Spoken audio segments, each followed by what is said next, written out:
বইরস চ্যানেলে আমরা আজকে শুরু করছি হুমায়ূন আহমেদ মিসির আলী সিরিজের উপন্যাস মিসির আলী আপনি কোথায়?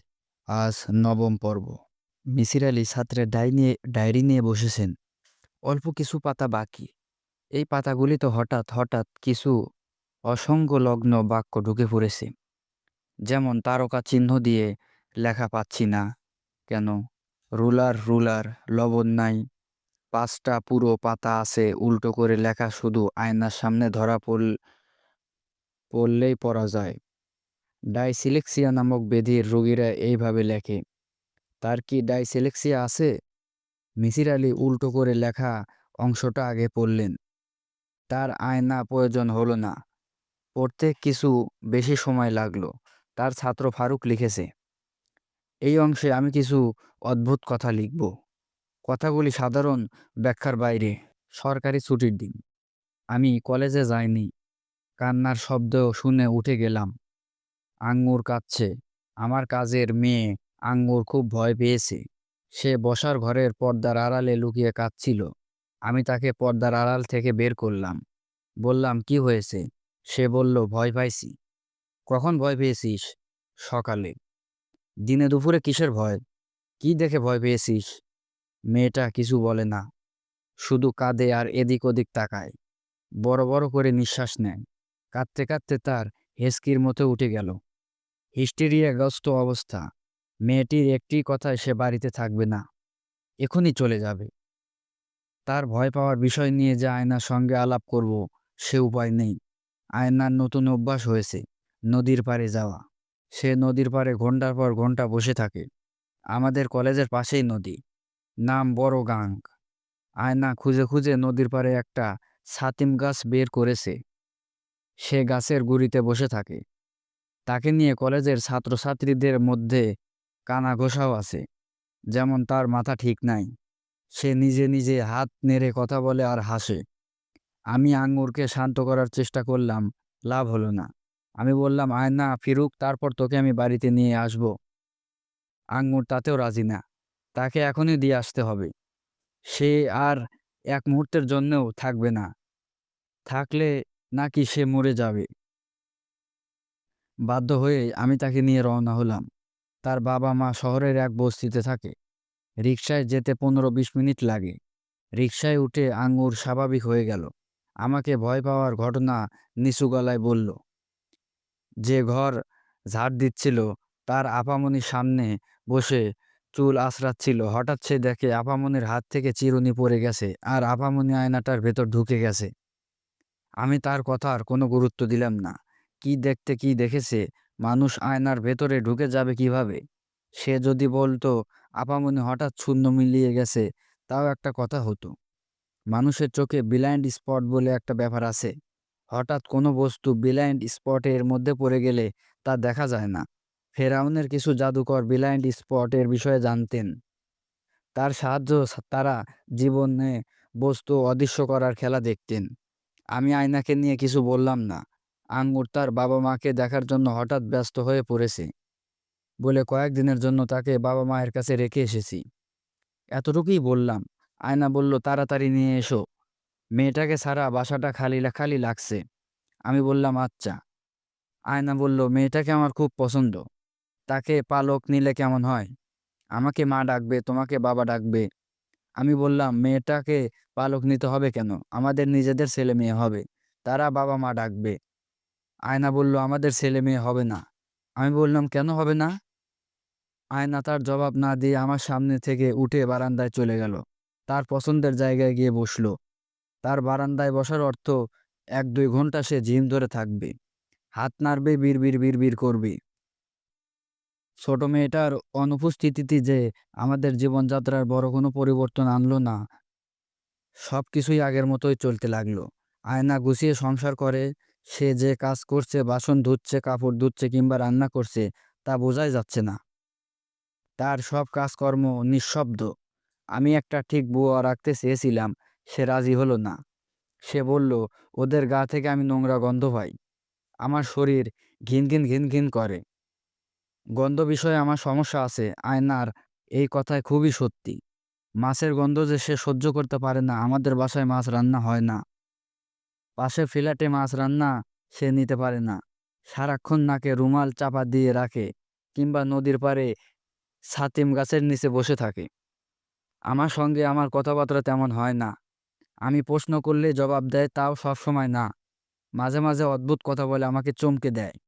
যেমন একদিন বলল, ফ্ল্যাট 3B-তে একটা কালো লম্বা ছেলে থাকে, দেখছো? গোঁফ আছে, সব সময় মাথা নিচু করে হাঁটে, খুব সিগারেট খায়। আমি বললাম, দেখছি। তাকে চেনো? চিনি, ওর নাম মুকসেদ, বাংলার প্রফেসর জালাল সাহেবের শালা, চাকরির খোঁজে এসেছে।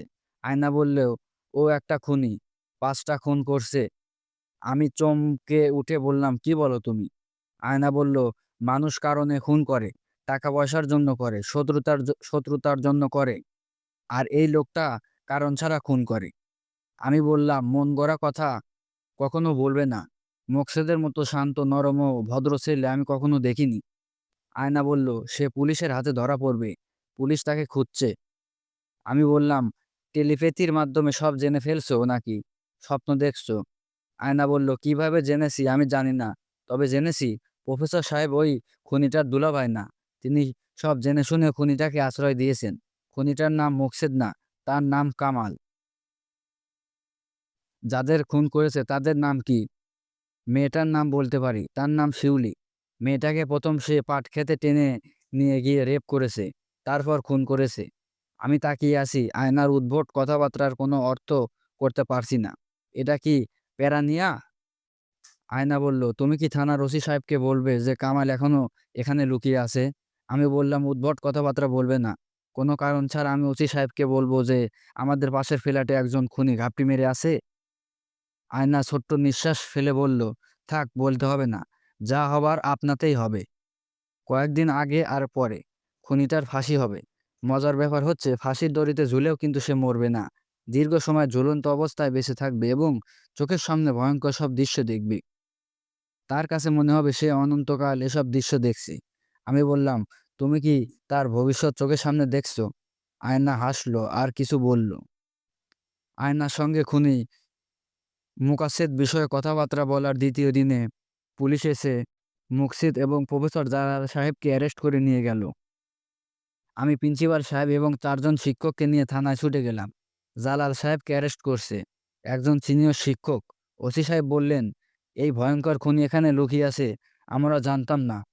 কিভাবে টের পেলাম সেই ইতিহাস আপনাদের বলতে হবে। জগতে কত রহস্য যে আছে। ঘটনা হয়েছে কি, শরীরটা খারাপ লাগছিল। আমি থানা থেকে দুপুরবেলায় বাসায় গেলাম। খাওয়া দাওয়া করে ঘুমিয়ে পড়েছি।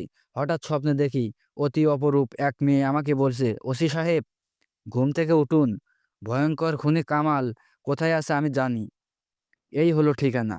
সে ঠিকানা বলল, একবার না কয়েকবার। আমার ঘুম ভাঙল। ইউনিফর্ম পরলাম, পুলিশ নিয়ে ফ্ল্যাট ঘেরাও করলাম। হারামজাদাটাকে পেয়ে গেলাম। আমার স্ত্রী যে অস্বাভাবিক ক্ষমতা নিয়ে এসেছে, এ বিষয়ে আমার কোনো সন্দেহ কখনোই ছিল না। ক্ষমতার ব্যাপ্তিটা কতটুকু তা ধরতে পারছিলাম না। প্যারানর্মাল জগতে সাইকিক ক্ষমতা সম্পন্ন অনেক মানুষের উদাহরণ আছে, ডকুমেন্টেড সব ঘটনা। রাশিয়ার বিলায়েভ নামের একজন শৌখিন চিত্রকর পদার্থবিদের সামনে 3 মিনিট লেভি স্টেশনও ছিলেন। মেঝে থেকে 1 ফুট উঁচুতে ভেসে মধ্যাকর্ষণ শক্তিকে কাজকলা দেখিয়েছেন। সায়েন্টিফিস্টরা কিছুই ধরতে পারেনি। ইসরায়েলের জুরি গোলা চোখের দৃষ্টিতে চামচ বাঁকা করতে পারতেন। ম্যাজিশিয়ানরা দাবি করেন এখানে কিছু ম্যাজিকের কৌশল আছে। চুরিগোলার বিবিসি টেলিভিশন চমক বাঁকানো দেখলেন। তাকে ঘিরে রইল সায়েন্টিফিস্ট এবং ম্যাজিশিয়ান। কেউ কিছু ধরতে পারল না। আমেরিকার এবিসি টেলিভিশন মার্থা নামের 8 বছর বয়সী একটি মেয়েকে নিয়ে 1 ঘন্টার প্রোগ্রাম করেছিল। সে যে মানুষের দিকে তাকিয়ে মানুষটা কি ভাবছে বলতে পারত। এই মেয়েটি অদ্ভুত একটা কথা বলতো। সে বলতো মানুষের মনের কথা বোঝার ব্যাপারটা তাকে আয়না সাহায্য করে। ঘরে আয়না না থাকলে সে কিছুই বলতে পারে না। সে বলল, পৃথিবীতে যেমন একটা জগৎ আছে, আয়নার ভেতরেও একটা জগৎ আছে। আয়নার মানুষরা পৃথিবীর মানুষের মতোই, তবে তাদের অনেক ক্ষমতা। আয়নার ভেতর জগতে কোনো পাপ নেই, পৃথিবীতে পাপ আছে। মার্থাকে জিজ্ঞেস করা হলো, পাপ কি? উত্তরে মার্থা ভুরু কোঁচলে বলল, পাপ হচ্ছে ঈশ্বরের অন্ধকার ডার্ক সাইড অফ গড। আমার স্ত্রী আয়নার কি মাথার কথার আয়না জগতের কোনো মানবী? আমি তার উত্তর জানি না। তবে আঙ্গুরের মতো আমি এক রাতে আমার স্ত্রীকে আয়নার ভেতর ঢুকে যেতে দেখলাম। ঘটনা এরকম: আয়না তার ঘরে বসেছিল। তার সামনে একটা আয়না। সে এক দৃষ্টিতে আয়নার দিকে তাকিয়ে আছে। আমি দূর থেকে তাকে দেখছি। আমার দিকে সে পিছনে ফিরে আসে বলে আমাকে দেখছে মা। আমি দেখলাম সে আয়নার কাছে টেনে নিল, আয়নার চুমু খেলো এবং চলে গেল আয়নার ভেতর। ব্যাপারটা এত সহজে ঘটল যে আমার নিঃশ্বাস বন্ধ হয়ে এলো। আমার মনে হলো আমি অজ্ঞান হয়ে পড়ে যাব। আমি কোনো রকম বারান্দায় এসে দাঁড়ালাম। কি আশ্চর্য! বারান্দায় আয়না হাঁটুর উপর মাথা রেখে ক্লান্ত ভঙ্গিতে বসা। সে আমাকে দেখে বলল, কি হয়েছে? তোমাকে এমন দেখাচ্ছে কেন? কোনো কারণে কি ভয় পেয়েছো? আমি উত্তর দিলাম, না। এক তো তার দিকে তাকিয়ে আছি। আয়না বলল, বেশ, এখানে। আমি বসলাম আর তখনই মনে হলো আমার সামনের জগৎ অদৃশ্য হয়ে গেছে। চোখে স্পষ্টত কিছুই দেখছি না। চলে গেছি অন্য কোনো ভুবনে। সেই সেই ভুবনে আলো নরম, সব কিছু ছায়া ছায়া, অস্পষ্ট। আমি বললাম, কোথায় আছি?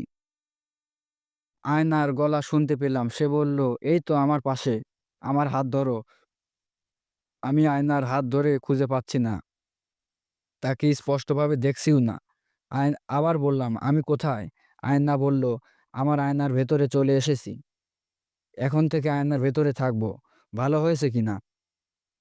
উল্টো করে লেখা অংশের এখানেই সমাপ্তি। মিসির আলি স্বস্তির নিঃশ্বাস ফেলেছেন। উল্টো লেখা দীর্ঘ সময় পড়ার কারণে তার মাথা খানিকটা জট পাকিয়ে গেছে।